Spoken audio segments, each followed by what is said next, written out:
ആവേശോജ്വലമായ big boss show തുടങ്ങാൻ ഇനി മണിക്കൂറുകൾ മാത്രമേ ഉള്ളൂ. 100 ദിവസം മത്സരാർത്ഥികൾ താമസിക്കാൻ പോകുന്ന ബിഗ് ബോസ് വീട് കാണാനായിട്ട് ആഗ്രഹിക്കുന്നവരാണ് ഏറ്റവും കൂടുതൽ പ്രേക്ഷകരും.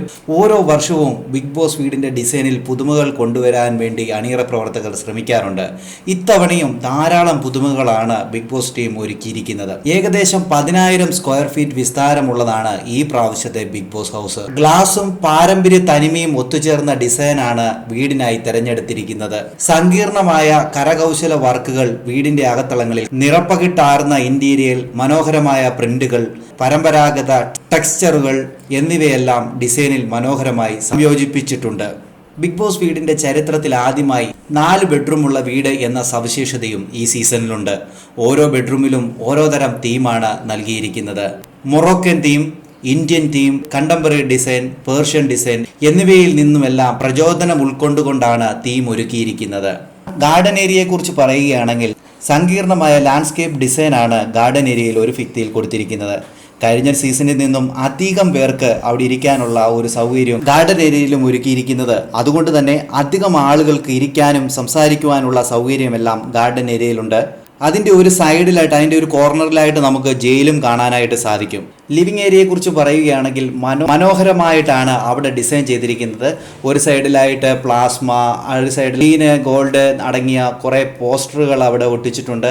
അതുകൊണ്ട് മൊത്തം ഒരു ബ്ലൂ തീമാണ് അവിടെ ഉപയോഗിച്ചിരിക്കുന്നത്.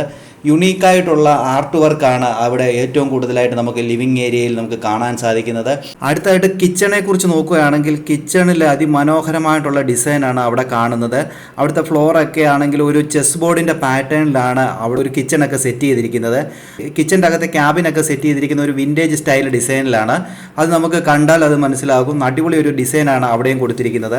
അടുത്ത ഡൈനിങ് ഏരിയയിലേക്ക് വന്നു കഴിഞ്ഞാൽ ഡൈനിങ് ഏരിയയിലൊക്കെ ഒരു ഗ്ലാസിൻ്റെ ഒരു ഡിസൈനാണ് അവിടെ കൊടുത്തിരിക്കുന്നത്. സൈഡിലൊക്കെ നോക്കിക്കഴിഞ്ഞാൽ വലിയൊരു ഗ്ലാസ് ഒക്കെ സെറ്റ് ചെയ്തിരിക്കുന്ന ഒരു വലിയൊരു ഡിസൈനാണ് അവിടെ കൊടുത്തിരിക്കുന്നത്. അതോടൊപ്പം തന്നെ അവിടെ ഇരുന്ന് ഭക്ഷണം കഴിക്കാനായി വലിയൊരു വൃത്താകൃതിയിലുള്ള ഒരു ടേബിളാണ് അവിടെ സെറ്റ് ചെയ്തിരിക്കുന്നത്. അതിന് ചുറ്റും കസേരകളൊക്കെ ഉണ്ട്.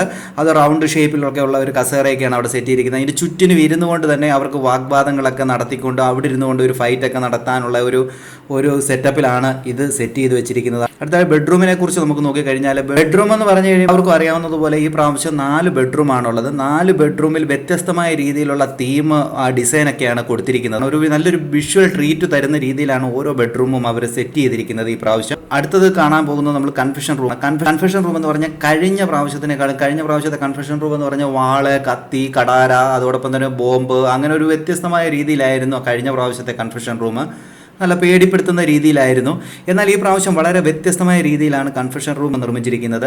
നല്ല കുഷ്യനുള്ള ഇരിപ്പിടവും തലയണയും അതോടൊപ്പം തന്നെ റൗണ്ട് ബോളുകളൊക്കെ തൂങ്ങിക്കിടക്കുന്ന രീതിയിലൊക്കെ ഒരു നല്ലൊരു സെറ്റപ്പാണ് ഇത് കാണാനായിട്ട്. അവിടെ നിന്നൊരു സ്വപ്നലോകത്തിരിക്കുന്ന പോലത്തെ ഒരു ഫീലിംഗ് ഒക്കെ അനുഭവപ്പെടുന്ന രീതിയിലാണ് ഈ പ്രാവശ്യത്തെ കൺഫെഷൻ റൂം സെറ്റ് ചെയ്തിരിക്കുന്നത്. അതോടൊപ്പം തന്നെ അടുത്ത് നമുക്ക് വാഷ്റൂമിൻ്റെ സൈഡിലേക്ക് വന്നു കഴിഞ്ഞാൽ വാഷ്റൂം സെറ്റ് ചെയ്തിരിക്കുന്നത് ആദ്യം മനോഹരമാണ്. കഴിഞ്ഞ പ്രാവശ്യത്തിനെക്കാട്ടിലും ഏറ്റവും കിടുവായിട്ടാണ് അവിടുത്തെ ഡിസൈന് നമുക്ക് കാണാൻ സാധിക്കുന്നത്. ഒരു ആംഗ്ലോ ഇന്ത്യൻ മേക്ക് ഓവറിലാണ് വാഷ്റൂമൊക്കെ സെറ്റ് ചെയ്തിരിക്കുന്നത്. ഇതൊരു ഗ്രേയും വൈറ്റും കളർ കോമ്പിനേഷനാണ് ഇവിടെ കൊടുത്തിരിക്കുന്നത്.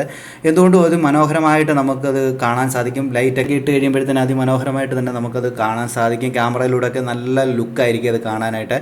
അടുത്തായിട്ട് നമ്മൾ വന്നു കഴിഞ്ഞാൽ നമുക്ക് ലിവിങ് ഏരിയയിൽ ഒരു കേരള വാൾ എന്ന് പറഞ്ഞിട്ട് ഒരു സെറ്റപ്പ് വെച്ചിട്ടുണ്ട്. അതൊരു ഭിത്തി അവിടെ അറേഞ്ച് ചെയ്തിട്ടുണ്ട്. അതിൻ്റെ സൈഡ് എന്ന് പറഞ്ഞു കഴിഞ്ഞാൽ അവിടെ മൊത്തം ഒരു കേരളത്തിൽ ചെന്ന പോലത്തെ ഒരു ഫീലിംഗ് തന്നെ ഉള്ളിലുള്ളവർക്ക് നമുക്ക് കാണാൻ സാധിക്കുന്ന രീതിയിലാണ് അവിടെ സെറ്റ് ചെയ്തിരിക്കുന്നത്. അത് മൊത്തം ഡിസൈൻ ചെയ്തിരിക്കുന്ന ഒരു യുണീക്കായിട്ടുള്ള ഒരു ഡിസൈനാണ് അവിടെ കൊടുത്തിരിക്കുന്നത്. അതിൻ്റെ അകത്താണെങ്കിൽ മൊത്തം തടിയിൽ തന്നെയുള്ള കൊത്തുപണികളാണ് അവിടെ ഏറ്റവും കൂടുതലായിട്ട് കൊടുത്തിരിക്കുന്നത്. അവിടെ പിന്നെ മലയാളത്തിലുള്ള എഴുത്തുകളുണ്ട്, ഒരു വലിയ കണ്ണാടികൾ അവിടെ വെച്ചിട്ടുണ്ട്. അതോടൊപ്പം തന്നെ കഥകളിയുടെ രൂപങ്ങളൊക്കെ അവിടെ പെയിൻറ്റ് ചെയ്ത് വെച്ചിട്ടുണ്ട്. അങ്ങനെ അതിമനോഹരമായിട്ട് തന്നെയാണ് ആ ഒരു കേരള വാള് സെറ്റ് ചെയ്തിട്ടുള്ളത്. പിന്നെ നമ്മൾ നോക്കുകയാണെങ്കിൽ ഒരു ബെഡ്റൂമിൻ്റെ അകത്ത് തന്നെ ഒരു വ്യത്യസ്തമായ രീതിയിലുള്ള ഒരു ഇരിപ്പിടം അവിടെ സെറ്റ് ചെയ്തിട്ടുണ്ട്. ഒരു താമരയുടെ ഒരു ഷേപ്പിലൊക്കെ ഉള്ള ഒരു ഇരിപ്പിടമാണ് അവിടെ സെറ്റ് ചെയ്തിരിക്കുന്നത്. ഒരു 8 അടി ഒരു സൈസുള്ള ഒരു രീതിയിലാണ് അത് അറേഞ്ച് ചെയ്തിരിക്കുന്നത്. അത് കാണാൻ തന്നെ ഒരു മനോഹരമാണ് ആ ബെഡ്റൂമിനുള്ളിൽ. അത് ഏത് ബെഡ്റൂമിലാണ് സെറ്റ് ചെയ്തിരിക്കുന്നത് എന്നുള്ളതൊക്കെ നമുക്ക് കാത്തിരുന്ന് തന്നെ കാണേണ്ടതുണ്ട്. എന്തുമായാലും ഇപ്പം വന്നിരിക്കുന്ന ഫോട്ടോകൾ, ബിഗ് ബോസ് ഹൗസിനുള്ളിലുള്ള പിക്ചറുകളൊക്കെ അനുസരിച്ച് അതിമനോഹരമാകും എന്നുള്ള കാര്യത്തിൽ ഒരു സംശയമില്ല. എന്തുമായാലും നമുക്ക് കാത്തിരിക്കാം. ഇനി ഏതാനും നിമിഷങ്ങൾക്ക് മാത്രമേ ഉള്ളൂ ഇനി ബിഗ് ബോസ് സീസൺ 6 തുടങ്ങാനായിട്ട്.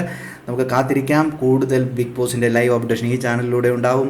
സബ്സ്ക്രൈബ് ചെയ്യാൻ മറക്കല്ലേ ഗൈസ്.